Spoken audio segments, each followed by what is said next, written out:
নমস্কাৰ সকলোকে স্বাগতম জনাইছোঁ আছাম ষ্টাডি ইনফো ইউটিউব চেনেলটোলৈ। তো ছাত্ৰ ছাত্ৰী আৰু বন্ধু বান্ধৱীসকল সকলোকে স্বাগতম জনাইছোঁ। আজি তোমালোকৰ এটা অতিকৈ গুৰুত্বপূৰ্ণ ভিডিঅ' লৈ আহিছোঁ। তোমালোকৰ HS second year final exam 2025 অৰ্থাৎ তোমালোকৰ 15 ফেব্ৰুৱাৰী তাৰিখে তোমালোকৰ স্বদেশ অধ্যয়নৰ কুৱেশ্যন পেপাৰ আছে। তোমালোকৰ এইখন কুৱেশ্যন পেপাৰ তোমালোকে চাই যোৱা। যদি তোমালোকে ইয়াৰ পৰা কমন কুৱেশ্যন তোমালোকে নাহে, তোমালোকে পাছত মোক কমেণ্টত আহি বেয়া কমেণ্ট কৰিবা।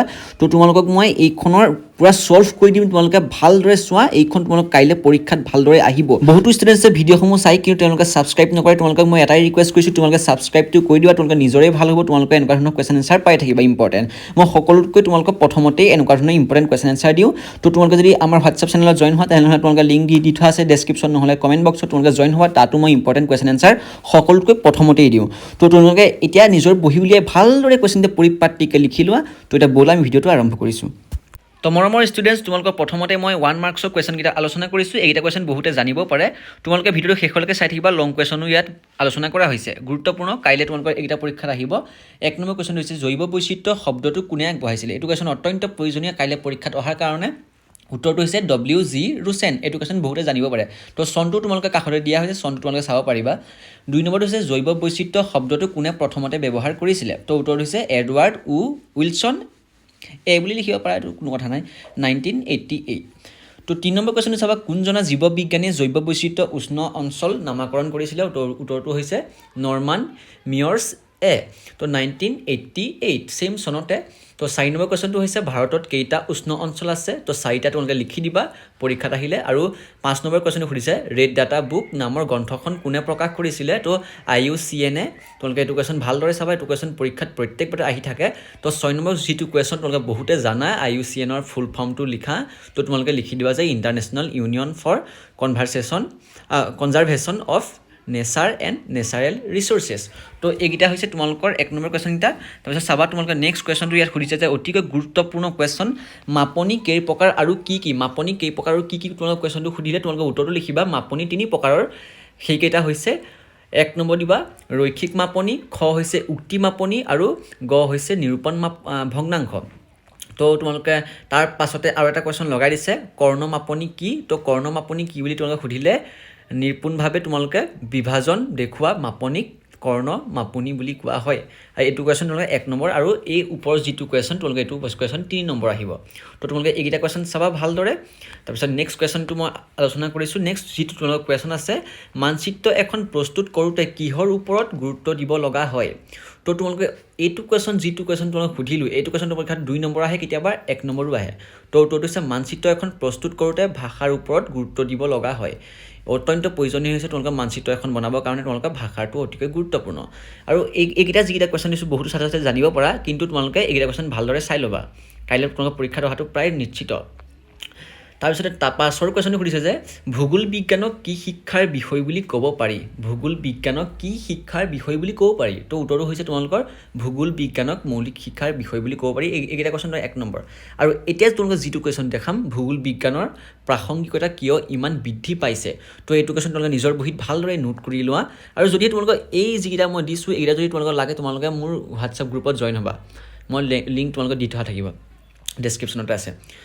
তো উত্তৰটো হৈছে পৃথিৱীৰ জলভাগ, স্থলভাগ, জলবায়ু, পাহাৰ পৰ্বত, নদ নদী, উদ্ভিদ, জীৱ জন্তু আদি প্ৰাকৃতিক উপাদানসমূহৰ উপৰি মানৱ সমাজ, মানুহ, ভিন্ন প্ৰকাৰৰ কাৰ্যকলাপ, প্ৰকৃতি আৰু মানুহৰ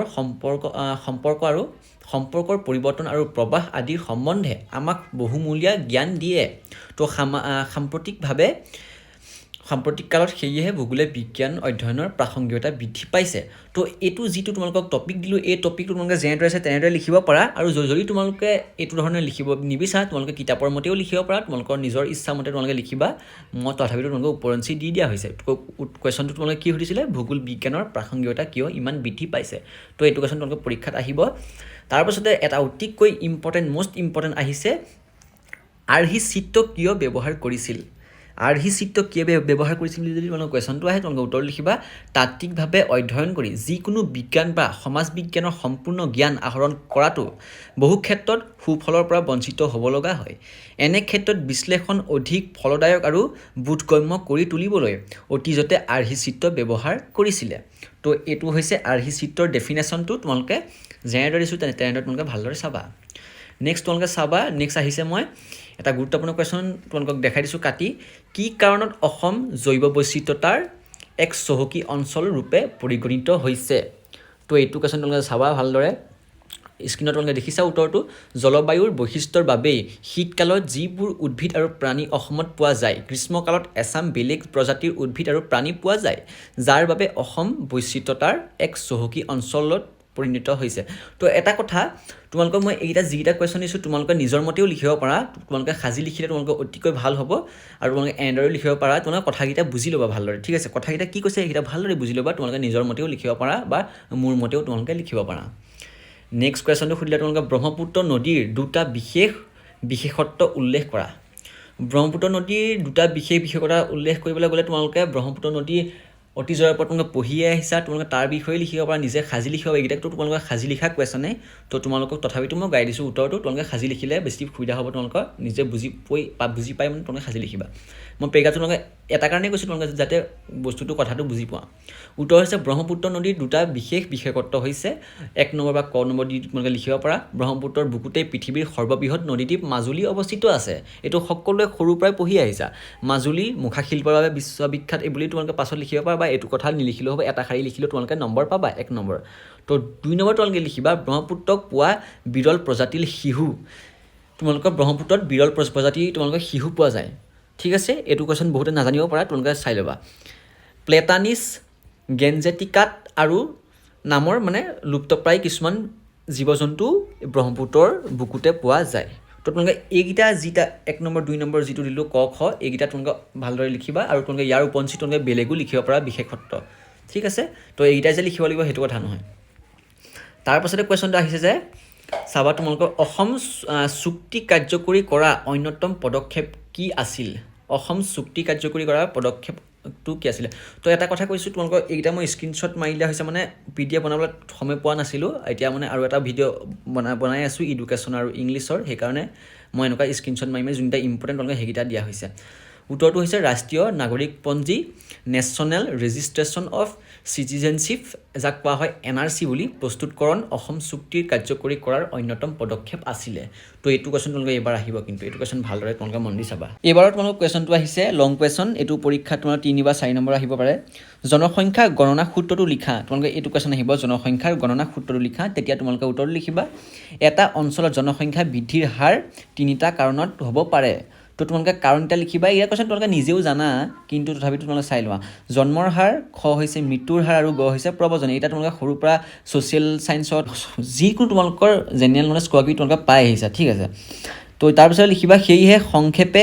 জনসংখ্যাৰ বৃদ্ধিৰ হাৰ গণনা কৰিবলৈ তলৰ সূত্ৰটো ব্যৱহাৰ কৰা হয় তো সূত্ৰটো তোমালোকে ভালদৰে গুৰুত্ব সহকাৰে চাবা সূত্ৰটো তোমালোকে নাজানিব পাৰা জনসংখ্যাৰ বৃদ্ধি যাক কোৱা হয় PG বুলি ইজুকেল টু জনসংখ্যাৰ হাৰ তাৰপিছতে মৃত্যুৰ হাৰ প্লাছ প্ৰব্ৰজন ইজুকেল টু আন্তঃপ্ৰব্ৰজন আৰু বহিঃপ্ৰব্ৰজন তো তোমালোকৰ এইটো যিটো ইয়াৰ সূত্ৰটো তোমালোকে ভালদৰে লিখি লোৱা নিজৰ বহীত টুকা কৰি লিখি লোৱা তাৰ পাছৰ কুৱেশ্যন তোমালোকে সুধিছে যে 1901 চনৰ লোকপিয়ল আৰু 2011 চনৰ লোকপিয়লৰ জনসংখ্যাৰ গণনাৰ ফলাফল কেনেকুৱা আছিল এইকেইটা তোমালোকে আগতে ক্লাছ 8-9ত তোমালোকে ছ'চিয়েল ছায়েন্সত পাই আহিছা উত্তৰটো হৈছে 1901 চনৰ প্ৰকৃত লোকপিয়ল তথ্য অনুসৰি অসমৰ জনসংখ্যা প্ৰায় 3.29 নিযুত হোৱাৰ বিপৰীতে 2011 চনত 31.01 নিযুত হয় অৰ্থাৎ এই কালচোৱাত জনসংখ্যা প্ৰায় 3.5 গুণ বৃদ্ধি হয় তো এইটো হৈছে ইয়াৰ উত্তৰটো তোমালোকে চাবা আৰু এইটো কুৱেশ্যন মই আৰু একেটাকে গাই নাথাকোঁ তাৰপিছতে হৈছে খিলঞ্জীয়া অধিবাসীসকলৰ মাজত কিহৰ বৈচিত্ৰতা দেখা পোৱা যায় উত্তৰটো হৈছে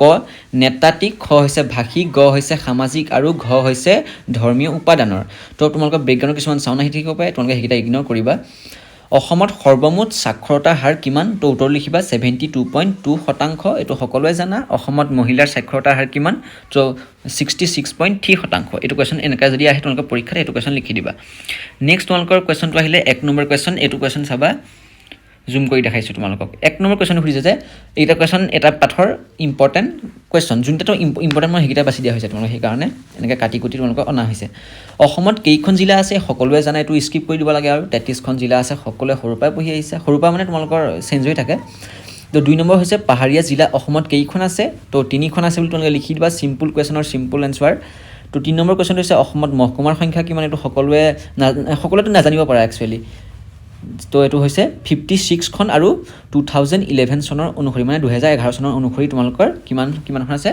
56খন আছে তো অসমৰ ৰাজহ চক্ৰৰ সংখ্যা কিমান 184টা ৰাজহ চক্ৰ আছে এইটো চাবা কিন্তু এইটো কোৱেশ্চন গুৰুত্বপূৰ্ণ তাৰপাছত তোমালোকৰ কোৱেশ্চনটো সুধিছে যে 5 নম্বৰ কোৱেশ্চনটো 1872 চনত ব্ৰিটিছ শাসনকালত হোৱা অসমৰ সৰ্বপ্ৰথম লোকগণনা অনুসৰি জনসংখ্যা কিমান আছিল তো এইটো 22 লাখ লিখিবা তোমালোকে 22 লাখটো ইয়াৰ শুদ্ধ উত্তৰ তো পাছৰ তোমালোকৰ যিটো 6 নম্বৰ কোৱেশ্চন তোমালোকে এইটো নিজে কৰিবা 2011 চনৰ লোকপিয়ল অনুসৰি অসমৰ জনসংখ্যা কিমান আছিল তো তোমালোকে এইটো গুগলত চাই নকৰিবা তোমালোকে মনত আছে নোৱাৰিলে নাই পাইলেও তোমালোকে লিখিবা নিজৰ মতে লিখিবা 2011 চনৰ লোকপিয়ল অনুসৰি অসমৰ জনসংখ্যা কিমান আছিল কিছুমানে এইবিলাক কোৱেশ্চন নাচাই এইটো কোৱেশ্চন একেবাৰে ফালতু কোৱেশ্চন এইটো কোৱেশ্চন আহিব নেকি অকমান সহজ কোৱেশ্চন দি বুলি তোমালোকে এৰি দিয়া তাৰপিছত যেতিয়া পৰীক্ষা হলত কোৱেশ্চনটো আহি যায় তেতিয়া লিখিব সময় তোমালোকে পাহৰি থাকে কিমান আছিল এটাও যদি তোমালোকে সংখ্যা ভুল কৰা তেতিয়া তোমালোকে গোটেই টোটেলি এনসাৰ তোমালোকে ভুল হ'ব ঠিক আছে তো এইটা আছে সদস্য অধ্যয়নৰ অতি গুৰুত্বপূৰ্ণ কোৱেশ্চন এইটা তোমালোকে ভালদৰে একদম ৰিভিজন কৰি যোৱা গোটেই ৰাতি আজি পঢ়া কালে মৰ্নিংও পঢ়া যোনখিনি মৰ্নিং চাই আছে মৰ্নিং তোমালোকে ভালদৰে পঢ়া তো ইমানখিনি ক'লো তোমালোকে পঢ়িবলৈ ভালদৰে এক্সামটো দিয়া তোমালোকৰ আৰু নেক্সট ভিডিঅ' আহি আছে তোমালোকে কি সাবজেক্টৰ লাগে তোমালোকে কমেন্ট বক্সত জনাবা আৰু তোমালোকে সাবস্ক্ৰাইব কৰিবা সাবস্ক্ৰাইব বহুতে নকৰে সাবস্ক্ৰাইব ভিডিঅ'টো কিন্তু চাই কোৱেশ্চনখিনি তোমালোকে সব লিখি লৈ তাৰপিছত তোমালোকে সাবস্ক্ৰাইব নকৰে তো সাবস্ক্ৰাইবটো অতি গুৰুত্বপূৰ্ণ তোমালোকে নিজৰ কাৰণে কৈছো নিজৰ ভালৰ কাৰণে তো ইমানেই ভিডিঅ'টো আজিলৈ ধন্যবাদ